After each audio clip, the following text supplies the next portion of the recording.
যেহেতু নরেন্দ্র মোদীর বিরুদ্ধে এখন দেশের মধ্যে উজ্জ্বলতম মুখ হচ্ছে মমতা ব্যানার্জি, এবার মমতার দিকে কোপ তাক করা হয়েছে, কিন্তু বাংলার মাটি দুর্জয় ঘাটি জেনে নাও দুর্বৃত্ত।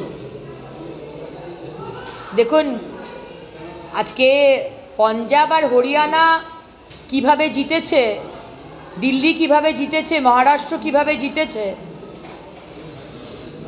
আমাদের রাজস্থান, মধ্যপ্রদেশ, ছত্তিশগড় কিভাবে জিতেছে, এগুলো ভারতবর্ষের মানুষ জানে। আর যদি আপনারা ভেবে থাকেন নরেন চক্রবর্তী মহাশয় যে হিন্দিভাষী ভোটার যারা বিজেপির ভোটার, মতুয়া রাজবংশী ভোটার যারা বিজেপির ভোটার, তাদেরকে খুব কায়দা করে ভোটার লিস্ট থেকে বাদ দেবেন, তাহলে সেটা আপনারা করতে পারবেন না।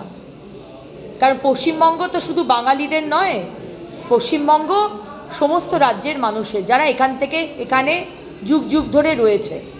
আমাদের দাবি এই ইলেকশনে বায়োমেট্রিক করা হোক। ওয়েল অ্যান্ড গুড, আপনারাও সমর্থন করুন।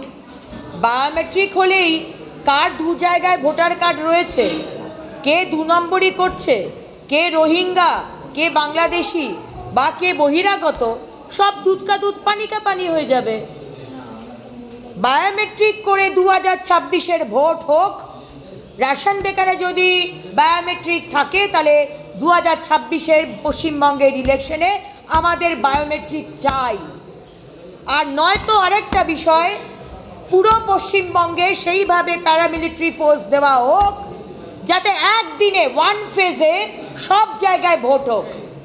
আপনি চালাকি করে আপনার রোহিঙ্গা আর ওই বাংলাদেশিদের কোনো সময় বসিরহাটে ভোট দেবেন, তার 7 দিন বাদে মুর্শিদাবাদে গিয়ে ভোট দেবেন, একই মানুষ আবার কলকাতায় এসে ভোট দেবেন, তারপর আসানসোলে গিয়ে ভোট দেবেন।